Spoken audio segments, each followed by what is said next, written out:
Good afternoon, everyone. It's good to see you all here. Thank you for listening my answer to the question given. My name is Nurmalia Sari. Friends call me Lia sometimes. I'm a student of international management. Today, I'm here to answer the question given by my lecturer, Mr. Adi Mursalin. Firstly, I will answer the question on part A, which deal with the activities in Zoom meeting. There are 4 questions there. Next, I will answer the question on part B, which deal with the theories of organizational behavior. There are 15 questions. And then I will watch 2 videos given and answer the question that follow. So, listen to me.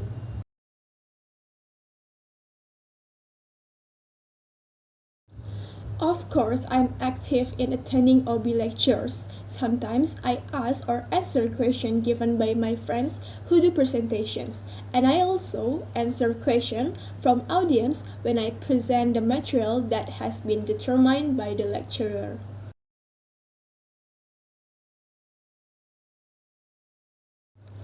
Since the first meeting started and the last meeting before the midterm exam started, 7 chapters are presented. The 7 chapters are: what is organizational behavior, diversity in organizations, attitudes and job satisfactions, emotion and moods, personality and values, perception and individual decision making, and last is motivation concept.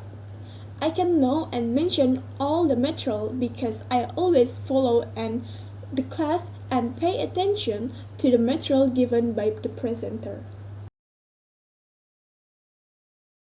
So many things I get from watching my friend's video.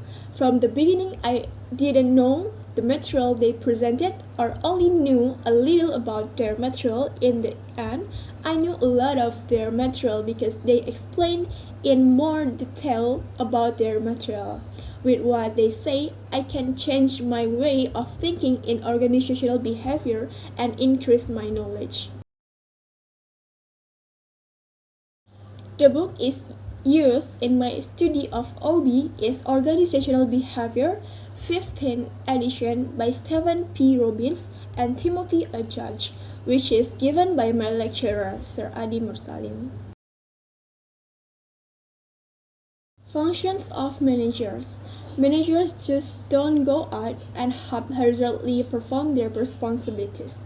Good managers discover how to master 5 basic functions. There are planning, organizing, staffing, leading, and controlling. These steps involve mapping out exactly how to achieve a particular goals. Manager say, for example, that the organization's goal to improve company sales. The manager first need to decide which steps are necessary to accomplish that goals. These steps may include increasing advertising, inventory, and sales staff. These necessary steps are developed into a plan. When the plan is in place, the manager can follow it to accomplish the goal of improving company sales. After a plan is in place, a manager needs to organize her team and materials according to her plan. Assigning work and granting authority are 2 important elements of organizing. After a manager desires her area's needs, she may decide to beef up her staffing by requiring, selecting, training, and developing employees. A manager in a large organization often works with the company's human research department to accomplish these goals. A manager needs to do more than just plan, organize, and staff her team to achieve a goal. She must also leading involving motivating, communicating, guiding, and encouraging. It requires the manager to coach, assist, and problem solve with employees. Last but not least is after the other elements are in the place, a manager's job is not finished. She needs to continuously check result against goals and take the corrective actions necessary to make sure that her area's plan remain on track. Next is manager role. Managers are the people in the organization responsible for developing and carrying out this management process. Management is dynamic by nature and evolves to meet needs and concentrates in the organization internal and external environments. In a gold marketplace where the rate of change is rapidly increasing, flexibility and adaptability are crucial to the managerial process. This process is based in four key functional areas of the organization: planning, organizing, leading, and controlling. Although these activities are discussed separately in the chapter, they actually form a tightly integrated cycle of thought and action. There are 7 skills for a success manager career. The first is interpersonal skills, communication and motivation, organization and delegation, forward planning and strategic thinking, problem solving and decision making, commercial awareness, and last is mentoring. It is widely accepted that anthropology, sociology, and psychology are the 3 main disciplines that have made an important contribution to our understanding of OB. First is psychology. The use of psychology focuses on psychological and organizational research and theory to find ways to enhance organizational effectiveness. The use of this discipline examines the life of employees at work in a time to make sure is explain and sometimes change the behavior of employees within the organizations. Next is sociology. While psychology focuses on the individual, sociology studies people in relation to their social environment or culture. It focuses on group behavior in organizations, group dynamic, organizational culture, communication, power, conflict, structures, and how order is maintained within these groups. And anthropology. Anthropology focuses on the studies societies to learn about human beings, their culture, environment, and activities. It enables us to understand difference in fundamental values, attitude, and behavior between people in different countries and within different organizations. So there are 11 main challenges and opportunities of organizational behavior. I will mention it one by one. The first is improving people's skills. Technological change, structural change, environmental change are accelerated at a faster rate in the business field. Unless employees and executives are equipped to possess the required skills to adapt those change, the target goals cannot be achieved in time. These 2 different categories of skills: manager skills and technical skills. The second is improving quality and productivity. Organizational behavior opportunities for improving quality and productivity. Quality is the extent to which the customer or users believe the product or service surpasses their needs and expectations. The number 3 is total quality management.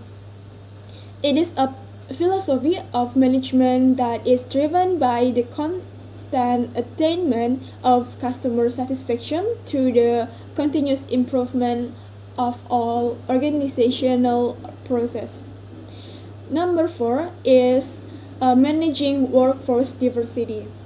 This refers to employing different categories of employees who are heterogeneous in terms of gender, race, ethnicity, relations, community, physically disadvantaged, elderly people, etc.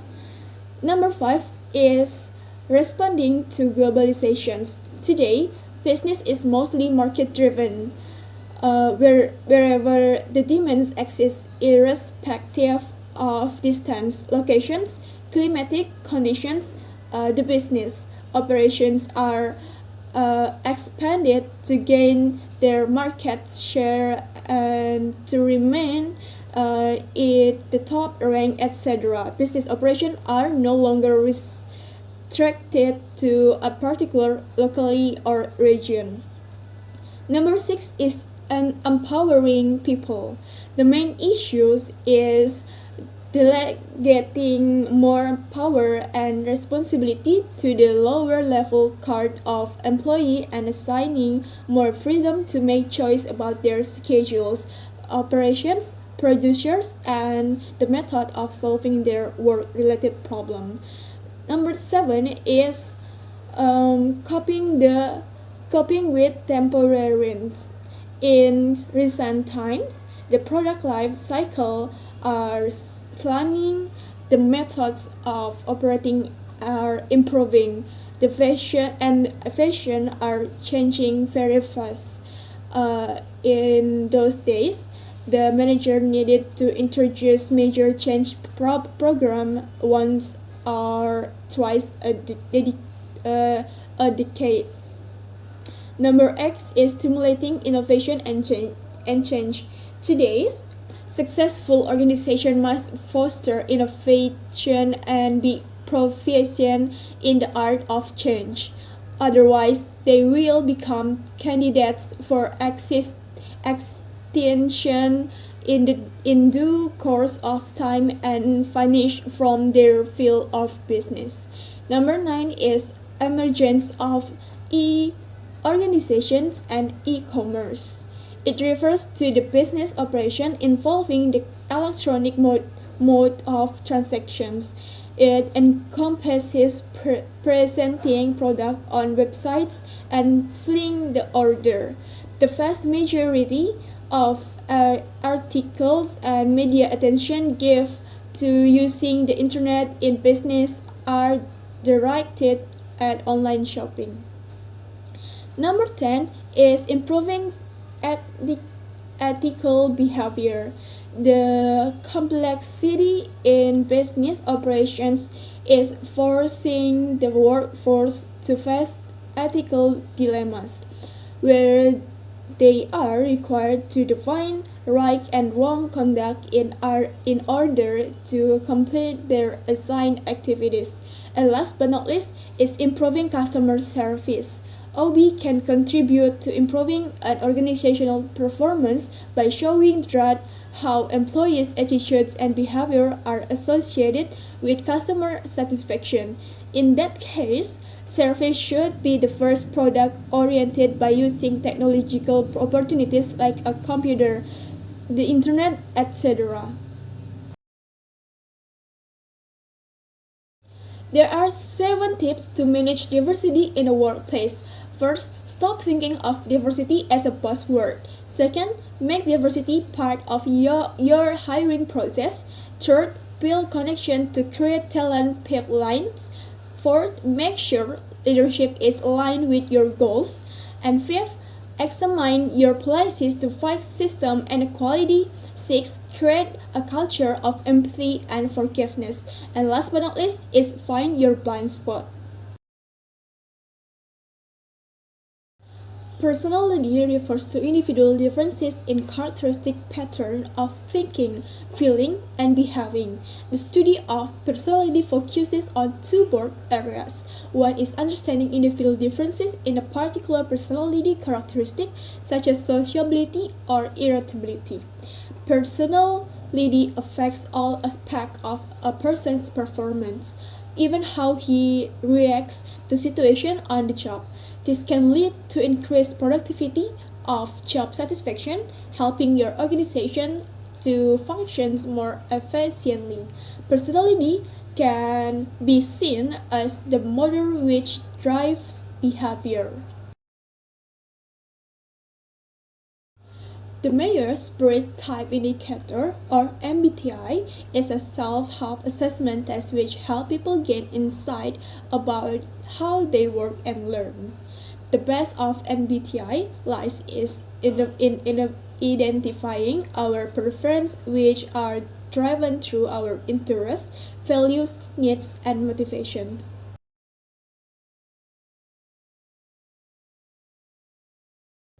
I did a personality test on the web page provided by my lecturer, and I will put the personality test link in the description column. Based on the personality test, I got ENTJ personality type. What I know about ENTJ is are strategic leaders, quick to see innovation and motivate to organize change. I asked to my friend what they type of personality. The first is ENTP. ENTP are curious and inspired innovators, motivate to find new solutions to intellectually challenging problem. And the second is ESFP. ESFP are energetic and vivacious entertainer who have a contagious enthusiasm for life. I think if both of us combine, our personality is combined, I think it's the best combination. Type A and Type B personality hypothesis describe two contrasting personality types. In this hypothesis, personalities that are more competitive, highly organized, ambitious, impatient, highly aware of time management, or aggressive are labeled Type A, while more relaxed, less neurotic, frantic, explainable personality are labeled Type B. The two cardiologists who developed this theory came to believe that Type A personality had a greater chance of developing coronary heart disease. Following the result of further study and considerable controversy about the role of the tobacco industry funding of early research in this area, some reject either partly or completely the link between Type A personality and coronary disease. Nevertheless, this research had a significant effect on the development of the health psychology field. In this, psychologists look at the how an individual's mental state affect physical health. People with Type D personality have high levels of both negative affectivity and social inhibition. Social inhibition means that people tend to shy away from social interactions, possibly due to fear or rejection or judgment, and that they tend to lack confidence in social situations. Moods are different from emotion in three main respects. First, moods tend to be much more long-lasting, going for hours or days, whereas an emotion may only last minutes. Second, emotions are about something specific, such as a person or situation, but moods are much more diffuse, with no identifiable object.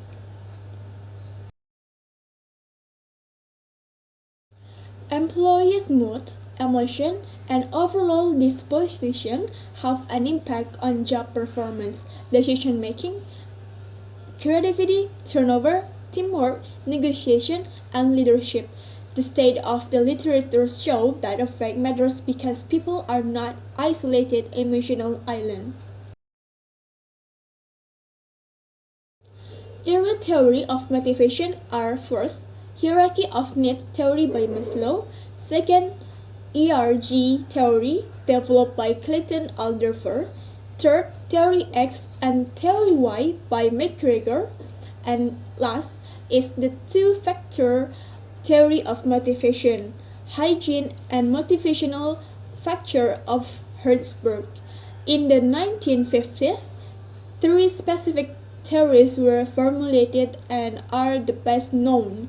They are hierarchy of needs theory by Maslow, theory X and theory Y by McGregor, and two factors theory of Herzberg. First, equity theory is a theory of motivation that suggests that employee motivation at work is driven largely by their sense of fairness. Employees create a mental urge of their inputs and outcomes of their job, and then use this ledger to compare the ratio of their inputs and outputs to others. Second, reinforcement theory is the process of shaping behavior by controlling consequences of the behavior. Reinforcement theory proposes that you can change someone's behavior by using reinforcement, punishment, and extension. Third, self-efficacy refers to an individual's belief in his or her capacity to execute behavior necessary to produce specific performance attainments. Self-efficacy reflects confidence in the ability to exert control over one's own motivation, behavior, and social environment. And last is goal-setting theory is a theory based on the idea that setting specific and measurable goals is more effective than setting unclear goals. Tackling these more difficult goals force employees to work hard and develop their skills, and as a result, receive possible feedback and an overall sense of achievement. First, make class communicative. One way to encourage your students' intrinsic motivation is to make class communicative. Second is make English practical. People don't like doing things that are pointless. Third, make class fun. Fourth, forge relationship. And last but not least is give feedback.